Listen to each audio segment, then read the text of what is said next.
Bismillahirrahmanirrahim. Assalamualaikum warahmatullahi wabarakatuh. Alhamdulillahi rabbil alamin. Wassalatu wassalamu ala rasulillahil karimil amin, Sayyidina Muhammadin wa ala alihi wa sahbihi ajma'in, wa ba'd. Faya ahbaballahi wa ahbaba rasulihi sallallahu alaihi wasallam, usi nafsi wa iyyakum bitaqwallahi faqad fazal muttaqun, fala tamutunna illa wa antum muslimun. Faqala ta'ala: Ya ayyuhalladzina amanu taqullaha haqqa tuqatih wa la tamutunna illa wa antum muslimun.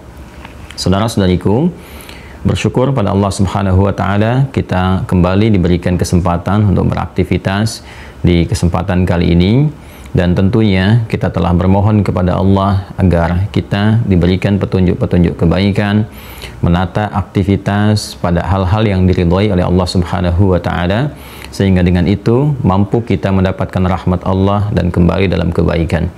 Pun demikian kita bermohon kepada Allah Subhanahu wa taala, semoga saudara-saudari kita yang berkehidupan sampai detik ini namun belum beriman, diberikan kekuatan pada jiwa mereka, pada lisan mereka untuk bersyahadat sebelum wafat kembali kepada Allah Subhanahu wa taala. Kita menyayangi mereka, boleh jadi bagian dari kawan-kawan kita, rekan-rekan di pekerjaan atau tetangga kita. Pun demikian kepada para pelaku maksiat, dan dimungkinkan kita berada di antara itu semua, diberikan kelembutan hati untuk bertobat dan kembali menata jalan yang baik, hayatan thayyibah, dan semoga diwafatkan dalam keadaan yang mulia, husnul khatimah. Dalam kerangka itulah kita mencoba untuk belajar, mendekat kepada Allah, meningkatkan ibadah, dan tentunya disupport dengan pengetahuan. Dan dengan pengetahuan, ilmu itulah kemudian ibadah kita akan semakin khusyuk, mantap kita dalam menunaikan ibadah kepada Allah Subhanahu wa taala, dan memiliki ketahanan argumentatif ketika disoal dan dipertahankan sampai kembali kepada Allah. Alhamdulillah, ilmu pertama dari turunan-turunan pembahasan dalam keislaman kita telah masuki, bahkan sampai pada pembahasan yang pokok dari bab akidah, yaitu pokok-pokok akidah, simpul-simpulnya, atau dikenal juga dengan rukun iman. Di pertemuan yang lalu kita telah sampai pada pembahasan seputar simpul yang kedua, yaitu iman kepada malaikat dan segala yang terkait dengannya.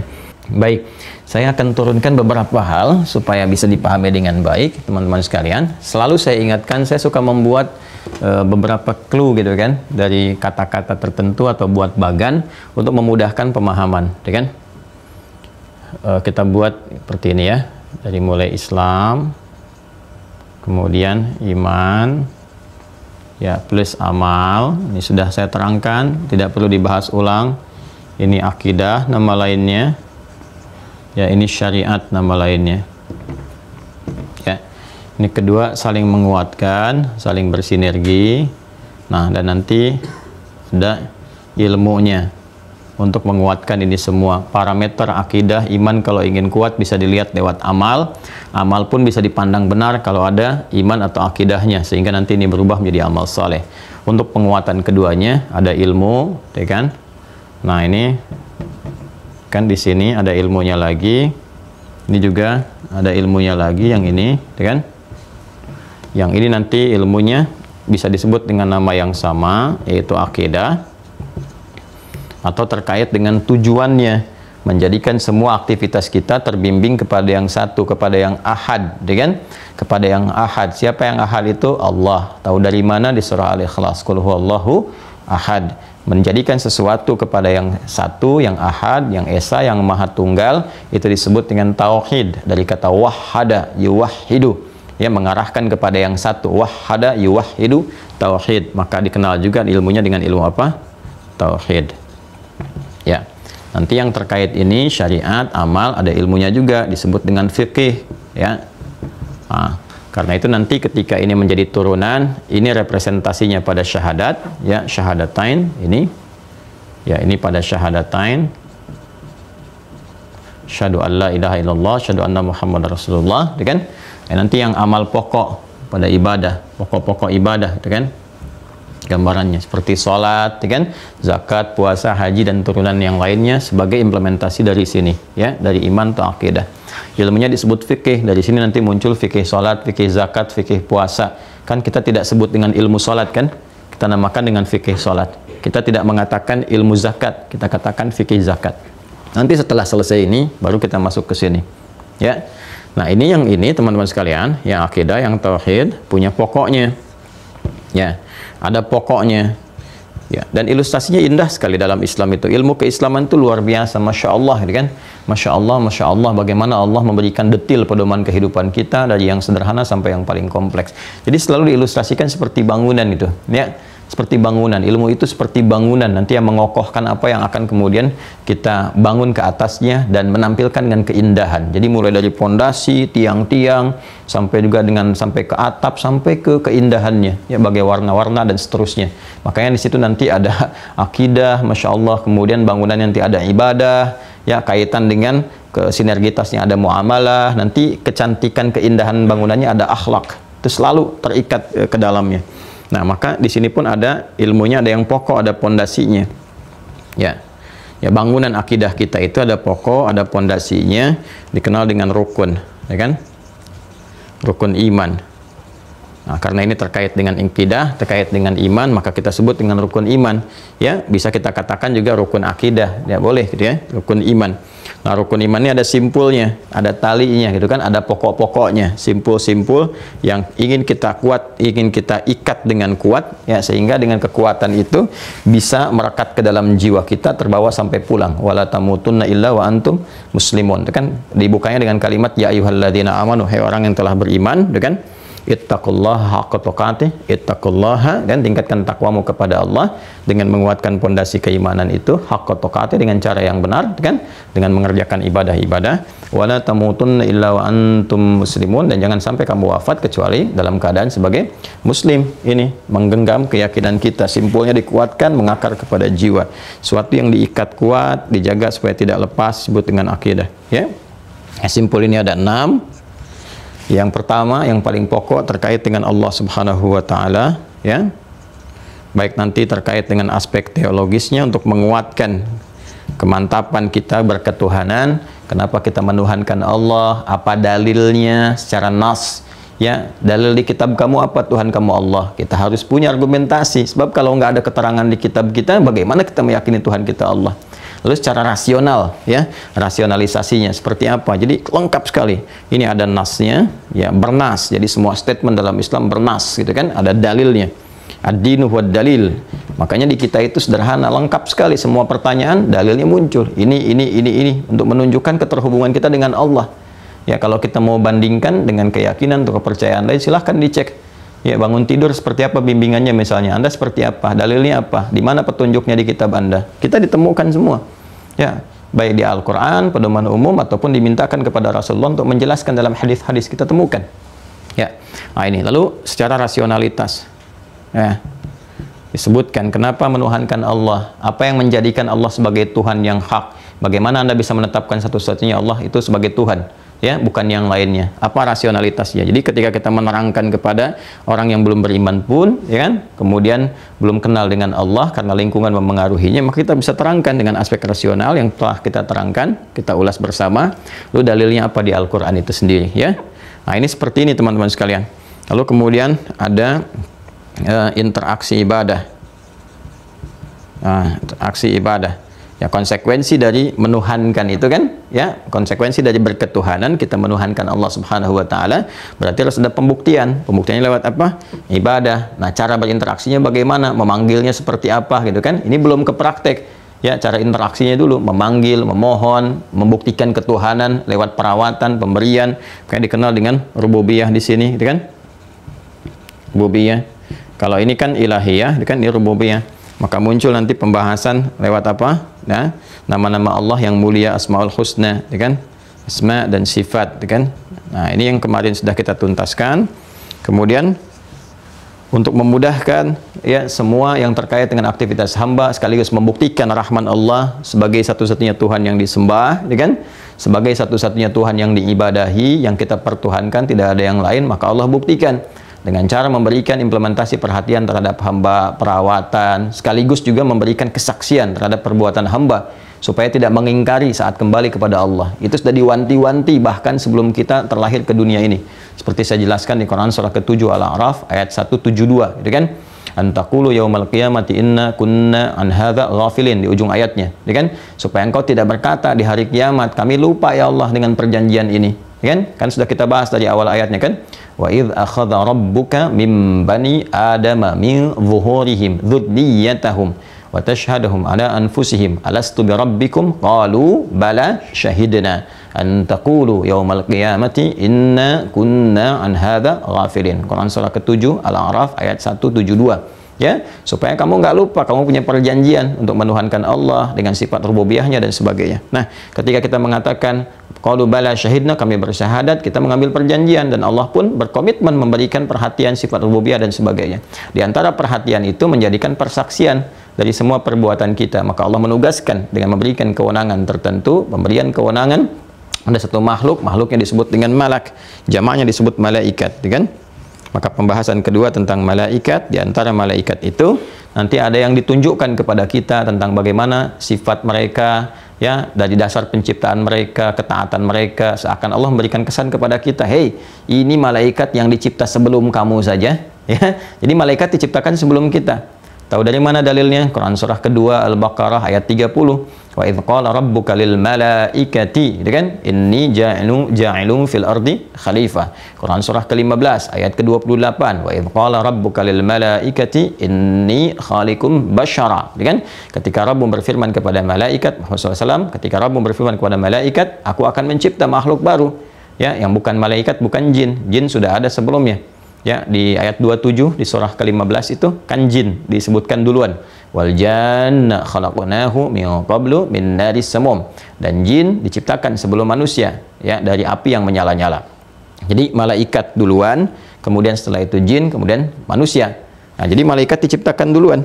Bahannya apa? Dari cahaya. Masih ingat kemarin? Ya, saya sampaikan malaikat dari nur materinya, ya, jin dari nar, ya kan?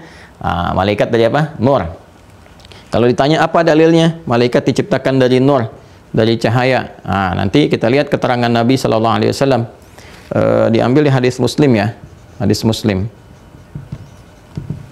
Nomor hadis 2996. Ya, kita cek ya supaya nggak keliru. Bismillah, kita ambil dulu kitabnya hadis Muslim. Bismillah, izin teman-teman. Hadis Muslim. Oke, alhamdulillah.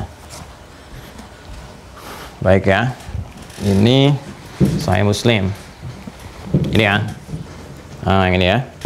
Nah, nanti ada yang syarahnya juga. Ada syarah Imam An-Nawawi, kita punya juga 9 jilid, ya. Nah, ini nomor hadis 2996. Kita lihat 2996. Kita cek, ya, teman-teman sekalian, ya. Bismillahirrahmanirrahim. 2996. Nah, ini dia. Bab ahadits, kan? Mutafarraqah. Ini ya. Ini kitabnya Kitab Az-Zuhdi wa Raqaq, ya. Kemudian babnya yang ke-10 ini, ya. Nih, bab ahadits mutafarraqah, ya kan? Nah, ini teman-teman sekalian. Nomor hadis 2996. Ya kan?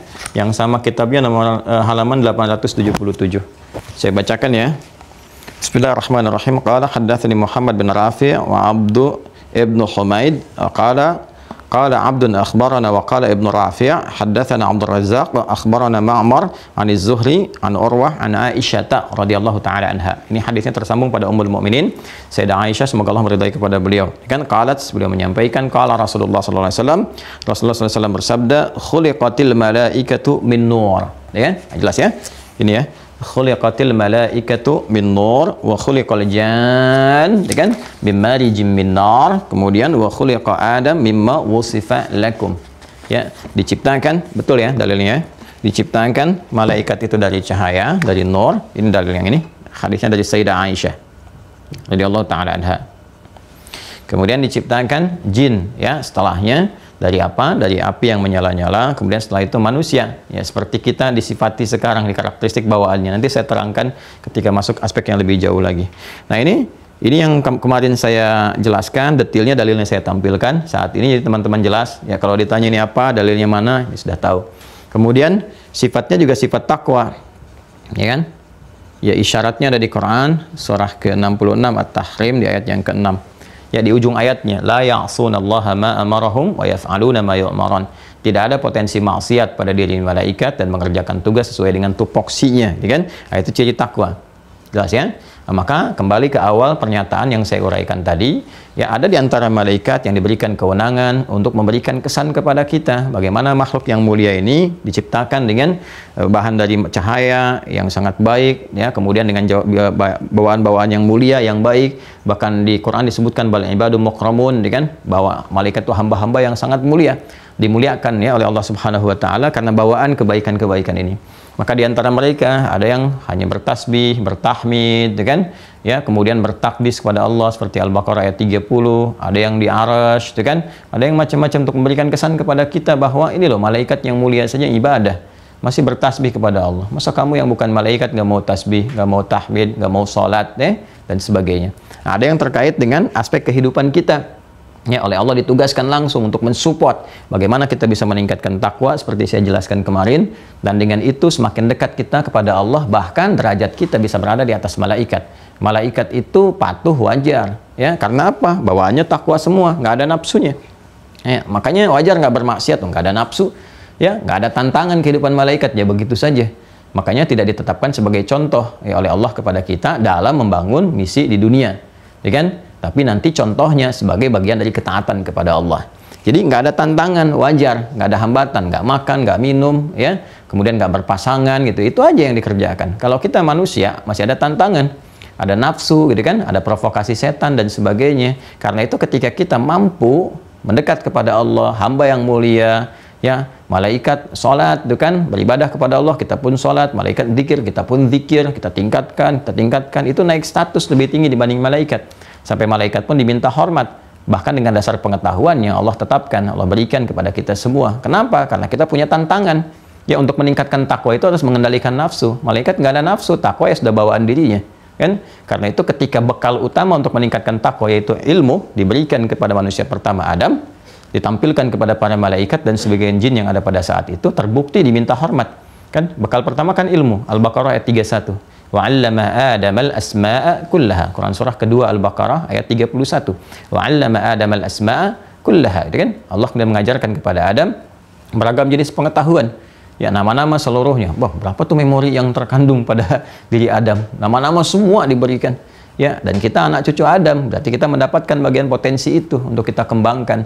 Kalau Adam diajarkan, kalau kita belajar. Ya, Adam punya fitrah kenabian, semua nabi diajarkan, Allah mengajarkan mereka. Ya, kita bukan nabi, tapi anak cucu Adam, kita diberi potensi untuk belajar. Makanya para nabi langsung diberikan pengajaran oleh Allah, seperti Nabi menyampaikan, "Adabani Rabbi fa ahsana ta'dibi." Allah yang mengajarkan langsung kepadaku adab, pengetahuan, kumpulan lainnya, maka membaikan, membaguskan, ya, menyempurnakan itu semua kepada aku, kata Nabi SAW. Seperti fitrah nabi-nabi yang lain. Kita belajar. Ya, di antara itu semua yang kita pelajari, teman-teman sekalian, ya, maka ketika ditampilkan unggul, diminta semua hormat. Ya, wa idh qulna lil malaikati isjudu li Adam fasajadu. Ketika kami perintahkan pada para malaikat dan kalangan jin yang hadir pada saat itu hormat. Ya, karena misi mulia ini, karena perjuangan kita. Makanya kita ini, teman-teman sekalian, ini makhluk mulia. Ingat loh, kita dimuliakan. Dimuliakan oleh Allah. Ya, dimuliakan dengan perjuangan kita. Misi kita mulia, perangkat tubuh kita mulia, ya kan? Kita ini makhluk terhormat. Saking terhormatnya Allah menurunkan hukum haram. Haram itu kan seakar dengan kata hormat. Ya, hormat itu dari bahasa Arab. Ya, dari kata haram, yaitu seakar dari situ. Hukum haram itu untuk menjaga kehormatan kita, untuk merendahkan, bukan merendahkan diri kita. Ya, bukan ingin membatasi ini dan itu, bukan, tapi menjaga kehormatan kita supaya tidak jatuh kehormatan kita di hadapan Allah, atau bahkan rendah kita di hadapan manusia. Ya, kenapa dilarang zina? Karena dengan zina kehormatan Anda runtuh. Kenapa nggak boleh mabuk? Kenapa nggak boleh mengonsumsi minuman keras? Ya, karena akan runtuh kehormatan Anda, meracau tidak jelas, bertindak ya yang tidak terukur gitu. Itu dijaga, makanya muncul hukum haram untuk menjaga kehormatan kita. Kita makhluk mulia. Kenapa mata nggak boleh melihat yang jelek-jelek? Karena mata ini terhormat. Jangan meruntuhkan kehormatan dengan nonton yang tidak bagus. Buktinya kan orang Anda nggak mau dipublish, buktinya nggak mau ketahuan orang. Artinya perilaku itu kan rendah kan? Karena itu Allah mengangkat martabat kita, menjaga dari kerendahan. Ya, itu ada di Quran surah ke-17 Al-Isra ayat 70. Walaqad karramna bani Adam.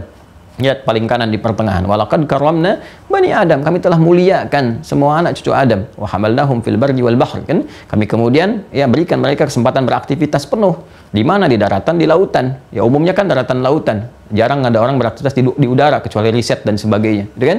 Daratan, lautan. Kemudian kami muliakan, kata Allah, berikan rezeki karena mulia, ya, warazaqnahum minat thayyibat, kami berikan rezeki-rezeki yang terbaik. Karena ini makhluk mulia, rezekinya harus bagus juga. Bahkan kami agungkan, kami lebihkan dari sekian makhluk yang lainnya. Lebih dari penampilan, lebih. Anda kalau nggak percaya datang ke Ragunan, bandingkan dengan semua hewan yang ada di situ. Masih cakep Anda. Bandingkan dengan singa, dengan harimau, ya, dengan monyet. Ya, monyetnya kan beragam, ada si amang, ada yang lain. Bandingkan, masih cakep Anda. Ya. Terus ditanya Anda jawab, terukur, semuanya gitu. Kan itu sebuah kemuliaan. Maka jangan rendahkan keadaan kita untuk bermaksiat. Tapi tingkatkan kualitas kita dengan membangun taat. Doa quotes hari ini, ya, bikin status. Jangan rendahkan diri kita dengan bermaksiat, tapi tingkatkan kualitas hidup kita dengan taat, ya. Nah ini, karena itu kemudian disupport oleh Allah dengan menugaskan malaikat-malaikat. Pertama, dengan mensupport para rasul dulu. Karena rasul ini yang paling utama membimbing kita dengan pedoman, ya. Nggak boleh salah, nggak boleh keliru, dijaga dari maksiat. Makanya sifatnya maksum, ya. Sifat nabi, sifat rasul. Jadi nggak ada manusia yang maksum, ya, kecuali para nabi rasul yang terjaga langsung oleh Allah dengan misi kenabian atau kerasulannya. Jelas, ya? Nah, jadi yang pertama malaikat Jibril, saya tidak akan uraikan lagi, sudah saya terangkan dengan jelas, ya. Dan Gabriel, ya, sudah saya tuntaskan. Nah, kemudian Mikail juga sudah saya tuntaskan, ya kan? Ya, ini sudah selesai. Ini kemarin juga sudah kita tuntaskan. Saya tidak masuk ke fisik, ya, tapi lebih kepada peran-peran saja. Kalau kita mau bahas yang fisik-fisiknya, ini di lain kesempatan, ya. Seperti misalnya apa malaikat bersayap, sayapnya ada berapa, bagaimana kecepatannya, macam-macam. Ya, ada detailnya, ada semua. Seperti di surat Fatir misalnya kan, Alhamdulillahi fatiris samawati wal ard, ya. Di ja'ilil malaikati rusula uli ajnihatin mathna wa thulatha wa ruba'. Quran surah 35 ayat 1, ya. Itu yang terkait dengan sayapnya, terkait dengan jumlahnya juga disebutkan lagi nanti, ya. Wa ma ya'lamu junuda rabbika illahu, kan di surat Al-Mudaththir itu seperti pernah saya sampaikan. Kemudian juga misalnya apalagi yang terkait dengan itu semua, kecepatannya, yang naik turunnya kan untuk menunaikan tugas, ya, bisa seharinya sama dengan 1000 tahun dan sebagainya. Itu bisa diukur dengan kecepatan desimal tertentu atau bilangan desimal tertentu sampai diukur ke yang paling utamanya seperti Ibnu Sina pernah melakukannya di kitab Al-Basair, ya, lalu melahirkan kecepatan cahaya. Kita kalau mau riset tuh sebenarnya tinggi sekali, teman-teman, ya. Nah, sekarang kita masuki urutan ketiga. Nah, siapa lagi yang kita harus kenali yang terkait dengan aspek kebutuhan kita? Ini jelas, ya, untuk menetapkan kebenaran Rasulullah SAW membawa misi risalah. Dari mana tahunya Nabi Muhammad itu Rasul? Ya, menerima wahyu. Siapa yang menurunkan wahyu? Malaikat Jibril. Dari mana tahunya Malaikat Jibril turunkan wahyu kepada Nabi Muhammad? Kita lacak dalam sejarah, dalam keterangan. Ya, Imam Al-Bukhari bikin kitab, Sahih Al-Bukhari. Dari 97 topik pertamanya kitab Bad'ul Wahyi, menerangkan tentang awal mula wahyu, dibuktikan oleh sejarah. Bagaimana Bukhairah menemukan beliau saat usia 12 tahun di Syria itu, wilayah Syam sekarang, kan? Di Syria saat ini ditemukan, ditetapkan tanda kenabian, tahu semuanya. Diterangkan di kitab-kitab sebelumnya, kan? Ya, kemudian seperti di Al-A'raf ayat 157 itu kan jelas sampai 158. Ya, alladzi yajidunahu maktuban ya fit Taurati wal Injil. Jadi tertulis di dalam kitab-kitab mereka, baik di Taurat ataupun di Injil, dan diwariskan sampai Waraqah bin Nawfal pun tahu tanda-tandanya. Sampai di Al-Baqarah ayat 146 disebutkan alladzina atainahumul kitaba ya'rifunahu kama ya'rifuna abna'ahum.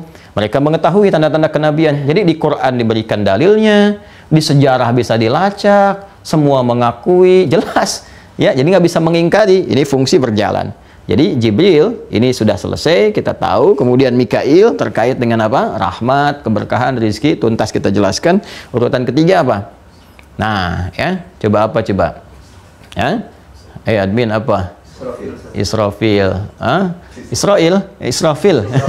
Israfil, baik. Israfil. Dari mana kita bisa menyebutkan Israfil? Kenapa nggak Israel dulu, misalnya malakul maut? Kenapa nggak Raqib Atid dulu misalnya, kan, dan sebagainya? Kenapa nggak Munkar Nakir? Israfil, karena yang ketiga ini kita tulis Israfil. Ini 3 urutan yang seringkali dibacakan, diinfokan oleh Rasulullah kepada kita, ya, khususnya nanti ada yang terkait dengan doa beliau. Doa beliau itu dalam kesempatan sholat malam. Itu kalau beliau sedang tahajud, itu ya, sahabat Abdurrahman bin Auf itu pernah bertanya pada Sayyidah Aisyah. Sayyidah Aisyah itu Masya Allah, di antara hikmah Allah memerintahkan Rasulullah SAW ya, untuk menikahi Sayyidah Aisyah itu untuk mewarisi keilmuan-keilmuan beliau, ya, sehingga bisa disampaikan kepada kita dari informasi A1 yang ada di dalam rumahnya. Ya kan, sahabat umum nggak bisa melacak Nabi bangunnya bagaimana, mandinya seperti apa, ya, keadaan di rumah bagaimana. Sayyidah Aisyah itu luar biasa, diberikan oleh Allah Subhanahu Wa Taala kesempatan untuk menimba pengetahuan dari Rasulullah, ya, menjadi orang yang paling terdekat, ummul mukminin di antara ibunda orang-orang beriman, dan mewariskan informasi kepada kita. Ketika sahabat Abdurrahman bin Auf bertanya pada Sayyidah Aisyah apa yang dibaca oleh Rasulullah SAW dalam kesempatan salat malamnya, beliau menyampaikan kan, Nabi senantiasa atau kadang membuka, karena nanti ada beberapa doa iftitah, ya, atau istiftah, ada 12 ragamnya. Di antara doa yang dibaca itu Allahumma rabba Jibril wa Mikail wa Israfil. Ya, Allahumma rabba Jibril wa Mikail wa Israfil. Ada di hadis riwayat Abu Daud. Coba kita ambil ya, supaya dicek untuk dibuktikan dulu. Hadis riwayat Abu Daud, ya, ma yustaftahu bihi 'indal qiraah, ya, apa yang dibaca oleh Rasulullah SAW ya saat beliau kemudian bertakbir dan ingin memulai bacaan. Abu Daud. Oke, bismillah. Sunan Abu Daud. Nah, ini ya. Sunan Abu Daud. Ini ya teman-teman ya. Sunan Abu Daud. Bismillah. Ya, kita lihat di sini nomor hadis 767. Ya, nomor hadis 767. Ini ya, teman-teman ya. Yang ini ya. 767 yang ini. Halaman 111, 111 ya. Jadi kalau kita bacakan ini babnya, babu ma yustaftahu bihi salatu minad du'a, ya, apa yang dibuka ya dalam salat itu, ya, setelah istiftah, apa yang dibaca dalam istiftah, doanya apa gitu ya. Doa yang dibaca dalam istiftah saat salat. Ini nomor hadis 767 halaman 111, saya bacakan. Qala ya haddatsana Ibnu al-Muthanna haddatsana Umar ibn Yunus haddatsana Ikrimah haddatsana Yahya bin Abi Katsir haddatsani Abu Salamah, ya, kemudian Ibnu Abdurrahman ibnu Auf, ya. Qala sa'altu Aisyah ya radhiyallahu ta'ala anha bi ayyi syai'in kana Nabiyullah sallallahu alaihi wasallam yaftatihu salatahu idza qama minal lail. Ya, seperti saya sampaikan. Ya, kemudian ditanyakan oleh Salamah bin Abdurrahman bin Auf, ya, kemudian bertanya kepada Sayyidah Aisyah, apa yang ditanyakan? Ya, apa yang dibaca Nabi Shallallahu Alaihi Wasallam saat beliau membuka sholat malamnya, doa istiftahnya apa yang dibacakan, ya? Maka dijawab ya, oleh Sayyidah Aisyah radhiyallahu taala anha, yaftatihu salatahu idza qama minal laili, qalat kana idza qama minal laili, adalah kebiasaan Nabi Shallallahu Alaihi Wasallam jika beliau bangun malam menunaikan tahajud, yaftatihu salatahu, kemudian membuka salatnya dengan membacakan iftitah berikut, Allahumma rabba Jibril wa Mikail wa Israfil, ya, fatiras samawati wal ard, dan seterusnya. Ya, Allahumma rabba Jibril wa Mikail wa Israfil. Baik. Nah, ditemukan ini. Allahumma rabba Jibril wa Mikail wa Israfil. Duhai Allah, Rabbnya Jibril, Mikail, Israfil. Masya Allah. ini satu rangkaian, kan? Ya, kemudian apalagi Fatiras samawati wal ard, alimul ghaibi wasyahada, dan seterusnya, gitu kan, riwayat hadisnya. Jadi disebut serangkaian. Nanti kita akan lihat hikmahnya apa, ya. Kalau ini terkait dengan misi kenabian, ya, penguat risalah beliau, seakan-akan memberikan kesan kepada kita bahwa Nabi Muhammad SAW menyebutkan di sini Rabba Jibril, ya Allah, Rabb Tuhannya yang telah memilih menetapkan Jibril bertugas, kan? Ini isyarat untuk menetapkan risalah atau kerasulan Nabi Muhammad SAW. Wa Mikail, isyarat, ya, bagaimana Allah Subhanahu Wa Taala, ya, dengan itu semua memberikan curahan rahmat, keberkahan, rizki, ya, dengan menugaskan di antara hambanya itu malaikat Mikail, ya. Dan ketika dikerjakan dalam sholat malam pun ini memberi isyarat kepada kita bahwa bangun malam itu luar biasa, mendatangkan rahmat, ya, curahan keberkahan, ya, mempercepat datangnya rizki. Makanya banyak sekali, ya, para ulama mengikuti jejak-jejak orang soleh sebelumnya, baik tersambung ke tabi'in, sahabat, atau bahkan Nabi Rasulullah SAW yang senantiasa bangun malam, dan banyak hadis-hadis sampaikan oleh beliau Rasulullah SAW terkait dengan keutamaan salat malam. Ya, bagaimana Allah Subhanahu Wa Taala langsung menyampaikan kepada hamba-hambanya bahwa siapa yang minta akan diberikan, yang berdoa langsung dijawab, yang istighfar diampuni. Itu kan curahan banyak hal, gitu ya. Nah, ini ditugaskan malaikat. Jadi malaikat Mikail, kalau kita kemarin bahas tentang tempat, nah ini tentang waktu tertentu. Jadi dekati Allah untuk mendapatkan rahmatnya. Ada hukum-hukum yang ditetapkan. Malaikat langsung ditugaskan. Ini begitu lakukan, mengerjakan ini, berikan. Di antaranya apa? Ini yang disampaikan Nabi, bangun malam. Ya, sepertiga malam sampai menjelang subuh, sampai waktu sahar, itu bentangan rahmat Allah ditebarkan. Malaikat sudah bertugas menyampaikan, memberikan, dan sebagainya. Siapa yang bertugas? Di malaikat Mikail. Makanya ketika itu Nabi memberi isyarat, Allahumma ya Rabba Jibril wa Mikail. Ya. Nah, Israfil siapa nih? Kan? Israfil siapa? Yuk kita lihat teman-teman sekalian. Kita akan gali dulu ke referensi Al-Quran, kan? Untuk membahas ini, Quran surah ke-69. Sambil dilihat mushafnya ya, dibuka mushafnya. Al-Haqqah, ya, Al-Haqqah, ayat 13 sampai 14. Ya. Dicek ya, fa idza nufikha fis suri nafhatun wahidah wa humilatil ardu wal jibalu fadukkata dakkatan wahidah. Ya, Quran surah Al-Haqqah ayat 13 sampai 14. Kemudian Quran surah 18 Al-Kahf. Al-Kahf ayat 99. Ya. Di ujung ayatnya ya, nanti lihat sampai ke ujung ayatnya kita akan temukan tugas ini juga. Wa nufikha fis suri ya fajama'nahum jam'a. Ya, kita akan temukan itu. Kemudian Quran surah ke-20 Thaha ayat 102. Sudah? Quran surah ke-20 Thaha ayat 102. Sudah? Yauma yunfakhu fis sur, nanti dan seterusnya nanti kita akan terangkan. Ya. Sudah ya? Baik. Yang ketiga, teman-teman sekalian, urutan dari malaikat yang harus kita pelajari, yang disampaikan informasinya baik dalam Al-Quran ataupun dalam hadis-hadis Nabi Sallallahu Alaihi Wasallam kepada kita semua untuk diketahui adalah malaikat Israfil. Ini yang terkait dengan tata kelola kehidupan kita. Sampai kita kembali kepada Allah Subhanahu wa Ta'ala. Ya, siapa malaikat Israfil ini? Kalau kita lihat namanya di dalam Al-Quran, itu tidak disebutkan namanya secara langsung. Tapi yang disebutkan adalah tugasnya, perannya, ya kan? Nah, nanti penyebutan dari peran itu namanya disebutkan dalam hadis Nabi Sallallahu Alaihi Wasallam, dan terutama pada apa yang telah kita sampaikan tadi. Ya, di riwayat Abu Daud nomor hadis 767 dari Sayyidah Aisyah radhiyallahu taala anha. Jadi kalau bertanya tentang nama Israfil termasuk Mikail, Jibril, nanti Anda bisa sebutkan di hadis riwayat Abu Daud nomor hadis 767 dari Sayyidah Aisyah radhiyallahu taala anha. Namanya jelas disebutkan. Apa tugas malaikat Israfil ini? Ya, tugasnya adalah memberikan tanda berakhirnya kehidupan. Ya, tanda berakhir kehidupan. Nafkhah, ya, nafkhah. Meniup. Jadi seperti halnya roh kita ditiupkan, kehidupan mulai berjalan, maka akhir kehidupan di alam semesta pun ya berakhir dengan tiupan. Jadi awalnya dengan tiupan, akhirnya dengan tiupan, gitu kan? An-nafkh pakai kha ya. Nafakha, an-nafkhu, gitu kan? Dari kata nafakha.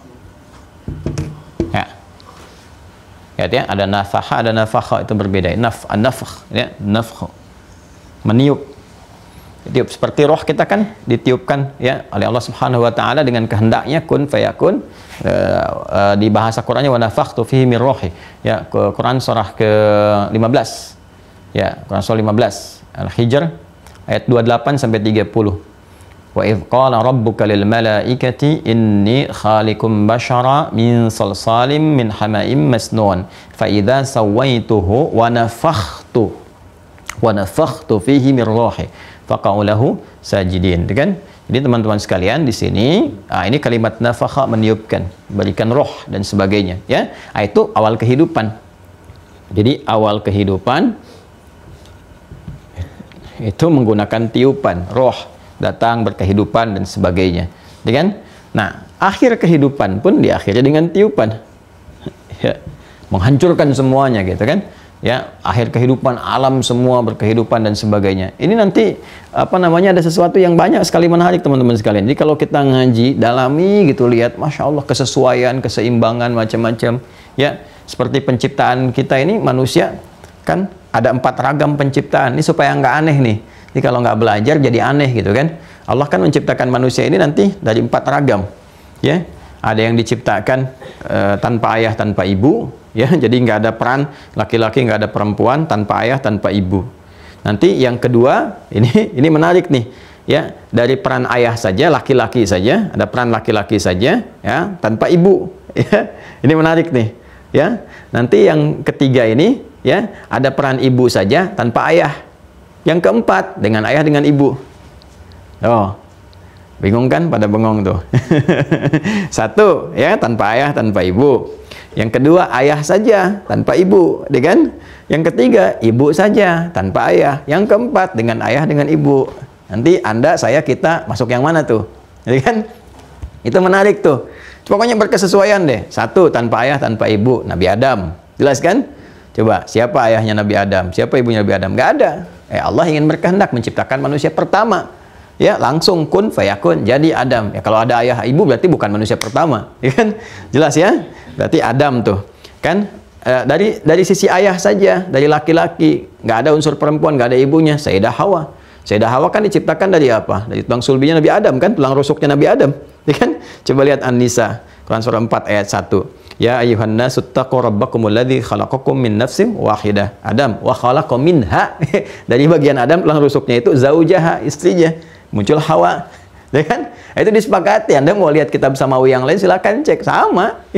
Jelas ya? Jadi Hawa kan dari apa unsurnya? Dari bagian laki-laki gitu kan? Artinya dari ayah saja tanpa adanya ibu.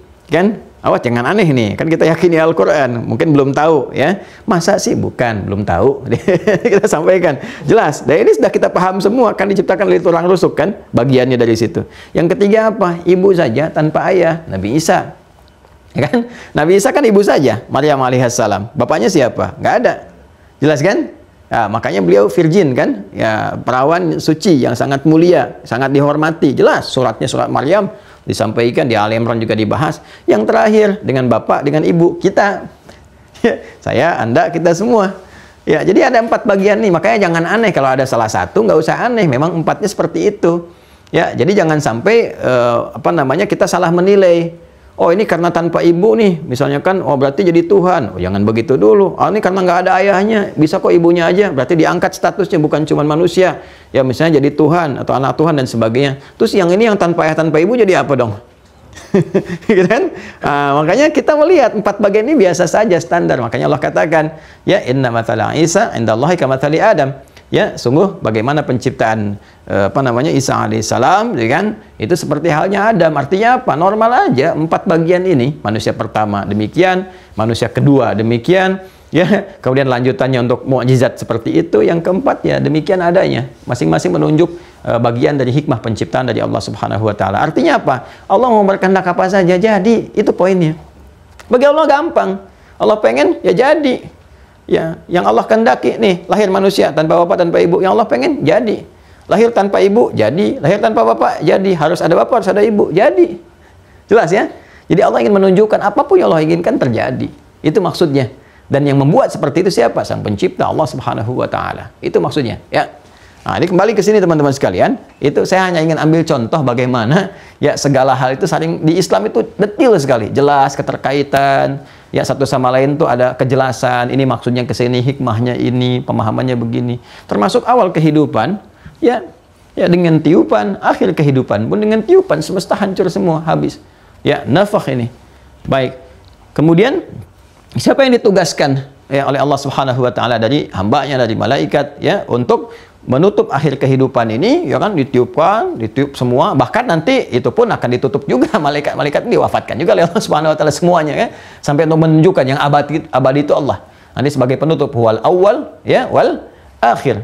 Dialah Allah yang awal, tidak ada kemudian mulanya, ya, tidak bisa dilacak mulanya, kemudian yang akhir tidak ada ujungnya. Jadi benar-benar ya benar-benar asal, benar-benar bermula, benar-benar abadi dan sebagainya, ya kan? Nah, jadi baka, sifat baka itu ya, sifat baka awal dan akhir, nggak usah ditanya kapan mulanya kapan akhirnya, wal awal wal akhir. Jadi awal dan akhir itu nggak usah ditanya kapan mulanya kapan akhirnya, udah sifatnya baka. Makanya beda dengan khalada, dengan baka itu beda ya. Menunjuk kepada Allah baka, menunjuk kepada makhluk itu khalada, khalid, Makanya surga kan khalidina fiha, neraka khalidina fiha, bukan baqina fiha. Jelas ya? Nanti kita bahas lebih jauh kalau masuk ke suasana akhirat. Simpul yang kelima, ya. Nah, ini kita masih di simpul yang kedua. Ini ditugaskan malaikatnya siapa? Israfil. Ya. Israfil. Masya Allah. Ya. Dan Isra itu kan hamba. Ya, sudah jelas dari bahasa-bahasa sebelumnya ke Ibrani ke atasnya pun kita temukan Isra hamba. Makanya ada Israel, Nabi Yakub disebut Israel, kan? Nabi Yakub tuh. Nabi Yakub disebut juga dengan apa? Israel. Israel itu hamba, Il itu Allah, ya, hamba Allah yang saleh. Jadi Bani Israel itu anak-anaknya hamba Allah yang saleh, harusnya ikut saleh. Makanya disebut Bani Israel itu sebagai pengingat, bapakmu saleh, bapakmu nabi, bapakmu menunjukkan pada kebaikan. Ya kamu ikut seperti itu, jangan menyimpang, jangan ngeyel, jangan macam-macam. Ya demikian. Makanya kalau ada yang menamakan dirinya dengan Israel, Israel dan sebagainya, harus membuktikan. Apa yang dibuktikan? Ketakwaan kepada Allah, kesalehan, kelembutan, kebaikan. Seperti Nabi Yakub pernah melakukannya dan merawat anak-anaknya, ya baik dari Yusuf alaihissalam sampai dengan ke bawahnya gitu kan. Ya dan seterusnya sampai nyambung ke atasnya. Nah Isra itu hamba-hamba, ya kan. Kemudian fil yang terkait dengan tiupan. Nafakh, hamba Allah yang ditugaskan untuk apa namanya meniup, ya meniup satu tertentu, ya kita katakan sasakala gitu kan, trompet besar, ya itu kan bahasa ilustrasi kita saja. Ya yang paling menarik kalau kita tarik ke bahasa Arab, fil juga kan gajah. Al-Fil ada surat berbicara tentang peristiwa yang melibatkan gajah ketika Abraham bawa gajah gitu kan. Gajah punya apa? Belalai, ya kan? Yang kalau gajah niup belalai kayak suara trompet kan. Ini ya. Ini kalau kita memahami bahasa itu unik teman-teman sekalian. Jadi bukan otak-atik sana sini, bukan. Kita melihat bagaimana keterkaitannya. Ya, jadi semacam ditugaskan hamba Allah ini untuk meniup sesuatu, ya tanda berakhirnya kehidupan. Ya seperti disebutkan di Quran surah Al-Haqqah surah 69. Ini kan ayat 13 sampai 14. Ya, fa idza nufikha fis-suri. Nah, yang ditiup itu namanya as-sur. Sur. Trompet besar. Fa idza nufikha fis-suri. Ya, sedangkan kita diciptakan ya menggunakan kata sawwara. Ya, thumma sawwarakum fa ahsana suwarakum. Seperti saya jelaskan di pertemuan-pertemuan yang lalu, masih ingat? Ya kan? Kita kan dibentuk dengan seperti itu. Ya, yusawwirukum fil arhami kaifa yasha. Allah membentuk kalian sejak di rahim sebagaimana yang Dia kehendaki. Ya, thumma sawwarakum fa ahsana suwarakum, lalu membentuk kalian yang terbaik. Dari kata sur juga kan? Ya. Maka ketika berakhir kehidupan ini, awal hidup ditiupkan pakai nafakha, ya kan? Di akhir hidup pakai nafakha, dibentuk pakai sawwara. Ya, sawwara yusawwiru, ya kan? Pakai sawwara kan? Yusawwirukum fil arhami kaifa yasha, itu kan? Di surah Ali Imran. Nah, kemudian Allah juga sampaikan, "Tsumma sawwarnakum fa ahsana suwarakum", dibentuk kalian yang terbaik dengan bentuk yang terbaik. Ini berakhir kehidupan pun ditiupnya pakai sur, wa nufikha fis-suri. Ya, satu akar nih, satu derivasi. Ya, saya bicara tentang derivasinya ya. Saya bicara tentang hybridnya, akar katanya. Kalau kita mau bicara tentang ilmu sharaf nanti bahasan yang lain. Tapi saya ingin kaitkan antara keterkaitan ini luar biasa. Dibuka dengan tiupan, diakhiri dengan tiupan, dibentuk dengan baik, diakhiri pun dengan habis keseluruhannya. Wa nufikha fa idza nufikha fis-suri nafkhatan wahidah. Ya. Kemudian apa? Wa humilatil ardu wal jibalu fadukkata dakkatan wahidah. Allahu akbar. Jadi tiupan pertama, tugas yang pertama tiup nih. Ya, Allahu a'lam. Dan apa namanya? Kita berlindung kepada Allah Subhanahu wa taala dari suasana itu, ya kan? Karena orang-orang beriman itu ya yang benar imannya sampai titik yang terakhir itu akan diwafatkan sebelum kiamat terbesar itu terjadi, ya. Nah, jadi kita hanya akan mengalami insya Allah kiamat sughra yang kecil, yaitu kematian. Ya, kematian. Nggak bisa kita menghindar. Kan pada pengen masuk surga, pengen dapat rahmat Allah. Jalan ke surga itu ya kematian. Ya, pengen ke surga? Pengen. Nah, berarti pengen cepat meninggal.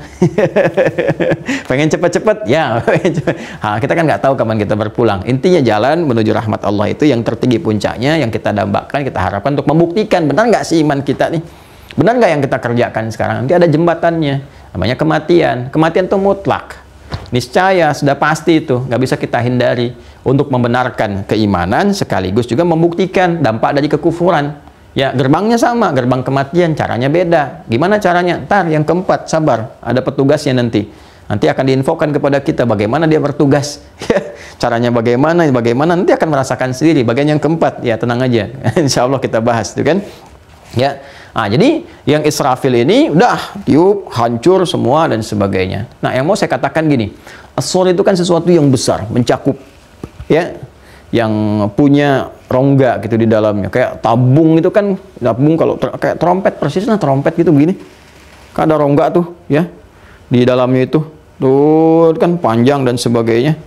Nah, ini digambarkan kita itu, kalau ayat 14-nya digambarkan kita berada di dalam ruang itu. Ya, ruang yang dibalut tuh oleh satu yang tadi diibaratkan sur seperti trompet besar tadi. Kita ada di dalam. Jadi kalau kita bikin begini, kan, misalnya, saya nggak pandai ya dalam membuat gambar atau apapun gitu. Misalnya begini nih, nah ini. Nah, kita ini ada di dalamnya begini nih. Nah, karena di ayat ke-14 disebutkannya wa humilatil ardu wal jibal. Humila kan seakar yang kata hamil. Ya, itu kan bentuk pasif dari hamala. Ya, hamala yahmilu hamdan fa huwa hamilun dzaka mahmulun. Ya kan? Apa akhirnya? Humila yuhmalu, humila karena ini muannats, ard ya muannats majazi, wa humilatil ardu wal jibalu. Jadi semua benda-benda asteroid, planet-planetnya ada di sini nih. Di galaksi kalau kita belajar sekarang ini ada di sini, dikandung sama ini. Jadi kita ini ada di sini di dalam ini. Ini bahasa Quran ya. Bahasa Quran ini isyarat, nanti silakan dibuktikan. Lihat bagaimana secara astronomisnya benar nggak seperti ini. Ya, ini kajian antariksa. Ayo, para astronom, coba dibuktikan benar nggak nih bahasa Al-Quran? Diberikan isyarat begini. Jadi kalau kita gali, ini dikandung begini nih. Nanti ada saatnya. Begitu ditiup, wah, dengan kecepatan luar biasa, kebisingan suara. Kita aja kalau dengar suara bising, kan kita punya batas tertentu dalam pendengaran. Jadi bunyi itu. Kalau nggak salah dulu di fisika, saya belajar satuannya hertz ya. Ya, jadi hertz. Jadi ada bunyi yang bisa kita dengar dengan batas tertentu. Ya, nah, ada yang nggak bisa kita dengar. Ya, batasnya nanti dari berapa ke berapa, minimal berapa, maksimal berapa. Ya, jadi ada yang kita bisa dengar, yang nggak bisa kita dengar bisa menghancurkan gendang telinga. Ya, apalagi misalnya kalau mohon maaf, dia yang di luar batas itu hancur semuanya. Nah, ini di dalam ruang nih, dalam ruang. Anda bisa bayangin lah kalau dalam ruangan dibunyikan bunyi sebesar-besarnya. Kan dalam salah satu interogasi yang dilarang ya oleh konsensus dunia itu kan menyiksa tahanan misalnya yang tertahan. Ya, dengan salah satunya dengan itu tuh bunyi-bunyi kencang itu supaya mengganggu ya kebisingannya macam-macamnya merusak gendang telinga, ke saraf dan macam-macam dan seterusnya. Anda bisa bayangkan dikencang sekencang-kencangnya hancur semuanya, apalagi dalam ruang. Ya, Anda bikin aja tes gitu kan. Satu misalnya pipa besar atau apa dalamnya bikin terus tiupin yang kencang gitu kan. Nah, bendanya, apalagi benda-bendanya kecil-kecil dan sebagainya yang dianggap kecil halus ya, silakan lihat apa yang terjadi reaksinya. Kalau kita masuk kolong-kolong itu ya, ke apa namanya, kayak di tunnel ya, tunnel nafakah bahasa Arabnya tuh apa bahasa Indonesia, terowongan ya. Kalau kita masuk ke terowongan kan di Arab itu kalau umroh haji kan ada terowongan. Di kita juga kalau kita ke jalan-jalan ibu kota apa kan masuk tuh terowongan ya, di atasnya jembatan itu kan kita masuk tuh kan suaranya jadi lebih bising kalau ada bunyi-bunyi lebih kencang. Nah, ini seperti ini nih gambarannya, ini saya ilmiah saya jelaskan ya. Nah, saya mencoba mengamati, melihat gitu. Ada nggak penelitian ke sini tentang di dunia astronomi, antariksa dan sebagainya. Lalu saya cek. Tadi malam saya minta staf saya juga coba lihat nih, cari. Ini benar nggak isyarat Al-Quran dan sebagainya. Ternyata Masya Allah, begitu kita cek, NASA menginformasikan. Ya, coba ke sini. Tolong teman-teman tunjukkan ya. Ini saya mau tunjukkan sesuatu yang sangat menarik nih teman-teman. Nah, ini informasi dari NASA. Quran surah Al-Haqqah ayat 13 sampai 14. Ternyata posisi kita bumi itu di bumi sekarang ini kecil aja sekian banyak ini. Planet, galaxies gitu kan. Galaksi, planet semua gitu kan. Ini ada di sini nih. Ini kalau saya besarkan tuh. Sini. Ini semua nih.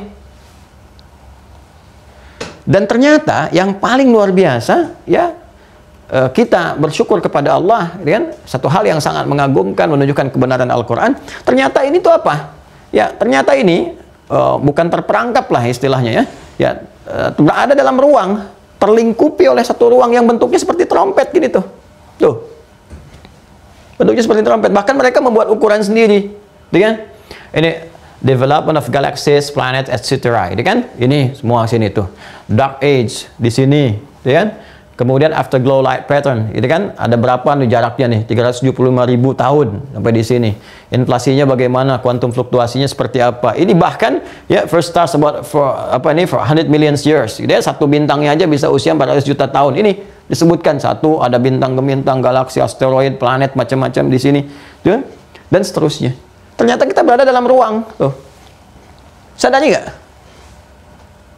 Ya, saya mau tanyakan pada Anda, kitab mana yang menunjukkan tentang pembuktian dari NASA? Ini dari NASA loh, saya dapatkan dari CNN Indonesia, dari hasil penelitian NASA, jadi terbentuk ini. Diilustrasikan nih, ditangkap lewat citra mereka, ya kan, mereka punya tuh satelit dan sebagainya untuk mencitrakan dari ruang angkasa sampai dengan ke bumi dan sebagainya. Ini dapatkan formulasinya begini, dan yang membuktikan ini melihat non muslim. Bisa kebayang nggak? Kita punya ayatnya. Anda bayangkan, kita punya ayatnya, satu ayat loh. Wa humilatil ardu wal jibalu fadukkat, ada kata wahid, ini dikandung, bumi kita ini digandung berada dalam satu ruang. Humila dikandung berada dalam satu ruang. Ini ruangnya. Terjaga kita di sini, ya.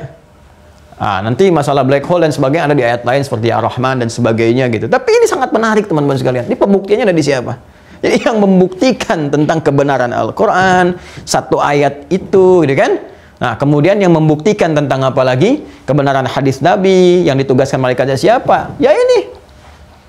Justru para ahli-ahli yang nggak kita ragukan bagaimana kepakaran mereka. Bahkan kita pun bertumpu pada keterangan mereka secara ilmiah, pergerakan bintang bagaimana, ini galaksi seperti apa, asteroid sekitaran bumi untuk menjaga keamanan bagaimana, dilihatnya keseimbangan seperti apa. Ini mereka sendiri yang riset nih, dan menemukan ini.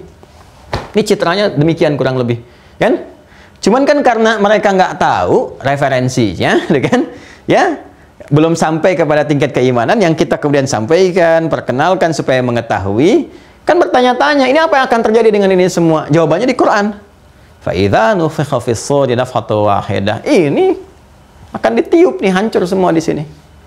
Ya, wa humilatil ardu wal jibalu fadukkat dakkatan wahidah. Begitu ditiup sekali, hancur semua, beradu semuanya. Ya, kalau dakka itu kan artinya hancur, beradu, saling bertabrakan. Boom gitu, ya. Nggak beraturan. Kalau nggak percaya, adakan aja benda-benda tertentu, terus yang kertas, yang apa, yang macam-macam, ditiupkan di trompet, put, yang paling kencang. Kan saling berterbangan, beradu satu sama lain. Ya, nah ini namanya dakka. Karena dakka wahidah, sekali tubrukan, boom, langsung hancur semua. Ya, jadi bukan saling tabrak asteroid atau apa planet ditabrak asteroid lagi, tabrak ini, tabrak itu, udah semua ditiup, nabrak semua, hancur. Ya, kalau tabrakan beruntun kan masih berapa? Ini semua tabrakan, boom, gitu. Ada yang terangkat, ada yang macam-macam, nabrak semua, habis semuanya. Jadi sekali. Ya. Nanti di surah ke-18, kan? Ya. Ayat 99, setelah ini habis, semua hancur, dikumpulin lagi, bangkit lagi. Ya. Wa nufikha fis suri fajama'nahum jam'a. Dilihat di ujung ayatnya. Kan? Jadi begitu nanti sudah habis semuanya, tugas yang kedua, tiup lagi, kumpul lagi semua. Bangkit lagi. Ini yang kita dapatkan dalam pembelajaran kita di keislaman. Tiupan pertama, habis semua, hancur alam, gitu kan? Tiupan kedua, dibangkitkan lagi, semua, gitu kan? Masih ingat nggak? Iya kan? Nanti tanda yang ketiga, tiupan lagi, maka dikumpulkan di surat Thaha, ayat 102. Ya, dikumpulkan lagi menghadap termasuk para pendosa mulai tertunduk. Ya, makanya disebutkan di sini reaksinya dengan mujrimin, ya kan? Mereka tertunduk, takut dan sebagainya sampai menghadap Allah Subhanahu wa taala. Siapa yang ditugaskan malaikatnya? Israfil. Ya, jelas ya? Ini ada detailnya. Jadi, saya ingin katakan begini, saya ingin katakan bahwa apa yang dijelaskan dalam Islam, baik apalagi dalam Al-Qur'an, ya kan? Itu mutlak kebenarannya, pasti. Kita hanya tinggal menunggu pembuktian itu lewat waktu, perjalanan kehidupan kita, satu-satu akan terbukti. Makanya Allah katakan di Quran surah 41, Fussilat ayat 53, ya kan? Allah berfirman, "Sanurihim ayatina fil afaqi wa fi anfusihim hatta yatabayyana lahum annahul haqq." Ya kan? Kami akan tampakkan. Ya, pakai sa di situ. Ya, sa pendekan dari saufa, ya kan? Kemudian pakai fi'il mudhari. Ya, dekat atau lambat. Saufa itu ya bisa dekat atau lambat. Kami akan tampakkan secara bertahap, kata Allah. Akan nampak oleh mereka lewat riset-riset, ya. Ayatina, tanda-tanda yang mendekatkan hamba kepada kami. Yakin tentang kebenaran Allah Subhanahu wa taala. Kan kalau saya pernah katakan kalau pakai na itu ta'zimun nafsi, li ta'zimi sya'ni, menunjukkan keagungan Allah, ya, dari keagungan informasi kebesaran yang disampaikan.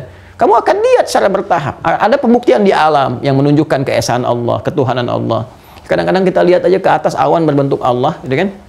Ya, dan sebagainya. Kadang-kadang kita lihat di pohon bagaimana kok bisa belah tomat dibelah, kalimatnya Allah. dan seterusnya. Ya, ini tanda teman-teman sekalian. Nah, jadi yang paling menarik, kemudian sanurihim ayatina fil afaqi wa fi anfusihim, bahkan pada diri mereka sendiri, ya, hatta yatabayyana lahum annahul haqq, sampai nampak kepada mereka bahwa semua yang disampaikan di Al-Qur'an itu nyata kebenarannya. Lalu apa kaitannya dengan malaikat Mikail, malaikat Jibril, yang serangkaian 3 malaikat ini disebutkan oleh Nabi sallallahu alaihi wasallam bahkan dalam doa malam beliau secara berurutan, ya.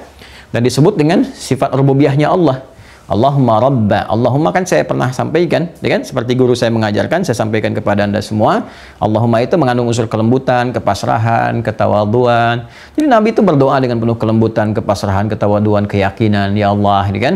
Rabba Jibril, yang menugaskan Jibril, ya, memberikan perhatian dan sebagainya, memberikan ketentuan. Wa Mikail juga Mikail, wa Israfil. Artinya apa?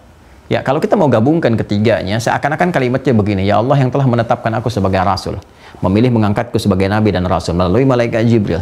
Curahkan rahmat, ya kan? Curahkan keberkahan, curahkan kemudian rezeki yang kau tetapkan lewat malaikatmu, Mikail. Dan mohon jaga itu, selamatkan aku, ya, sampai akhir-akhir kehidupan, ketika semua berakhir dan tiada lagi yang tersisa ketika malaikat Israfil bertugas. Artinya apa? Kalau kita bawa ke nuansa kehidupan kita, diajarkan kita setiap sholat malam itu minta sama Allah. Ya Allah, seperti Engkau telah tetapkan angkat Rasulullah Muhammad SAW dengan diberikan wahyu oleh malaikat Jibril, ya, kami meyakini itu ya Allah, kami mengikuti jalannya, kami mencintainya, maka mohon ya Allah dengan itu semua curahkan rahmat yang Kau turunkan lewat malaikat Mikail dan sebagainya, minta sama Allah, ya kan?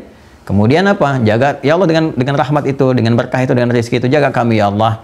Jaga kami ya Allah sampai kembali kepadamu. Jangan biarkan kami mengalami peristiwa-peristiwa yang mengerikan, yang menakutkan, yang menghancurkan, seperti akhir kehidupan yang Kau tugaskan kepada malaikat Israfil.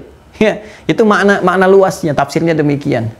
Nah, makanya kita setelah selesai salat malam itu kan berdoa, minta rahmat, minta ampunan dan sebagainya. Sehingga ketika mengalami bagian-bagian kehidupan kita mudah, wafatnya husnul khatimah dan sebagainya. Nah, ini pembahasan tentang malaikat Israfil seharusnya menjadikan keadaan kita itu lebih yakin bahwa kehidupan dunia itu sementara. Satu saat akan pulang. Setelah akan pulang, lantas apa yang mau dibanggakan gitu? Terus apa lagi yang mau dikejar? Ya, kan saya katakan, kata Ibnu Qayyim al-Jauziyah, sikapi dunia itu seperti bayangan. Kalau semua terus dikejar, nggak akan pernah bisa tertangkap. Ya, hanya nafsu saja gitu. Maka sikapi sewajarnya, proporsional aja. Buat kurikulum kehidupan yang jelas, bikin kurikulumnya, profesinya apa yang mau dipilih, dan pilih satu di antara 4 kan, lagi-lagi kembali ke 4 kan. Kita diciptakan dari 4 sisi bagian, kan? Kita punya 4 bagian dari kehidupan. Kalau nggak dengan ilmu, dengan harta, dengan kedudukan, dengan tenaga. Anda mau ngambil passion yang mana? Kan miniasinya ada dalam kehidupan Nabi. Sahabat-sahabat kan milih yang ilmu, misalnya sahabat Ali bin Abi Thalib, Abu Hurairah radhiyallahu taala anhum wa anhum jami'a. Yang pakai harta kita temukan sahabat Abu Bakar As-Siddiq, Abdurrahman bin Auf, Utsman bin Affan. Ya, mereka beramal. Ya, kemudian yang pakai kedudukan siapa lagi misalnya? Ada banyak. Ada Umar bin Khattab, ada Amr bin As, ada Muawiyah bin Abi Sufyan dan sebagainya. Ya, ada yang kedudukannya itu macam-macam. Ada yang di militeran seperti Khalid bin Walid, ya, dan seterusnya gitu. Itu luar biasa, 38 panglima, macam-macam, semua dalam rangka ibadah. Ada yang pakai tenaga seperti Bilal bin Rabah, adzan aja, adzan. Nggak sibuk nyari harta seperti Utsman, ya sudah, ini pasiennya Utsman, jangan semua di harta. Ya, di ilmu nggak terlalu dikenal, walaupun beliau tentu punya beberapa hadis referensi, tapi Ali bin Abi Thalib lebih dominan. Ya, kemudian sahabat siapa lagi misalnya, yang laki-laki Abu Hurairah, yang perempuan Sayyidah Aisyah, lebih dominan, itu kan di keilmuannya. Di kedudukan ya sudah, ini udah ada Amr bin As, ya udah ada Umar bin Khattab, udah ada yang lain-lain, kan? Maka beliau pilih lewat tenaga. Konsisten, adzan, konsisten. Ya, beliau telah menempuh 9 langkah sehingga mendapatkan yang ke-10. Konsisten. Jadi konsis 1, konsis 2, konsis 3, 9 langkah sampai sempurna keadaannya. Itu adzan aja dipertahankan kok. Sampai meninggal itu Nabi SAW meninggal dunia, ya beliau menyebar, terus ya itu dicari-cari tuh. Sahabat Bilal bin Rabah itu. Bilal bin Rabah dicari-cari. Ya, mau diangkat jadi hakim agung nggak mau. Udah aja pertahankan, saya nggak mau. Saya ini udah dapat jaminan surga lewat lisan Nabi karena adzan saya. Tuh, dengan tenaga.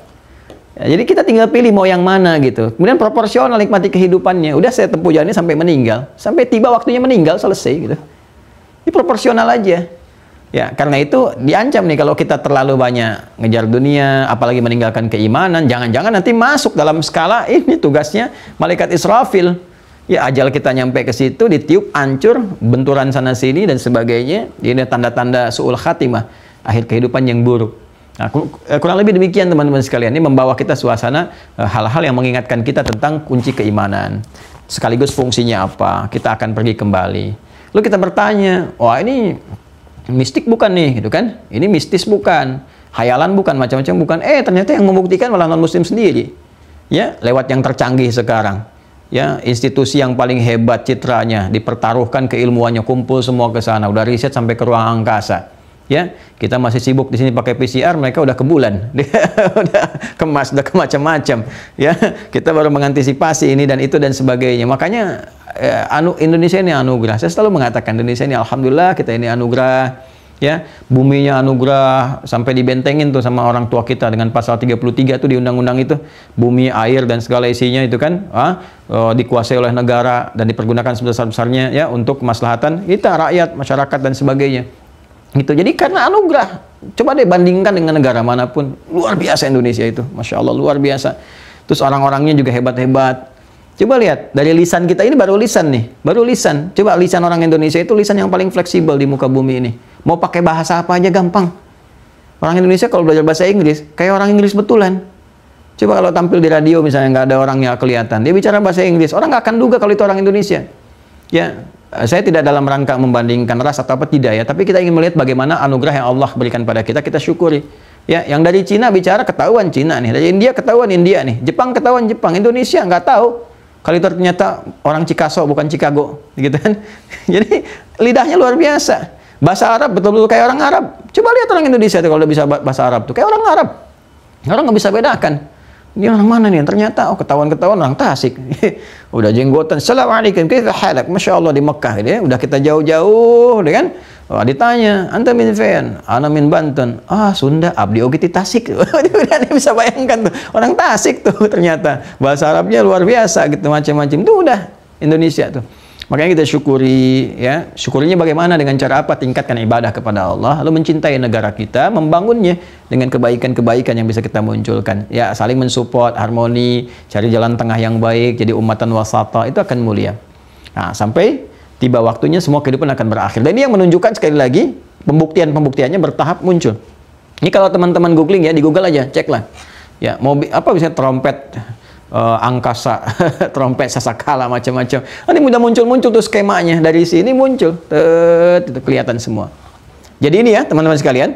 Jadi hal yang terkait dengan aspek kehidupan kitanya adalah permohonan kepada Allah Subhanahu Wa Taala dengan mengenal ini agar dilindungi oleh Allah, konsisten pada kebaikan-kebaikan, dapat rahmat, curahan keberkahan, rezeki sampai kita wafat. Ya, dan tidak mengalami situasi ini yang penampakannya sudah tampil sekarang, udah kelihatan nih. Ya, jadi kalau sampai semua tanda ini diberikan secara bertahap, kita belum yakin juga, wah itu patut dipertanyakan tuh. Ada apa di dalam imannya itu? Itu mesti khawatir.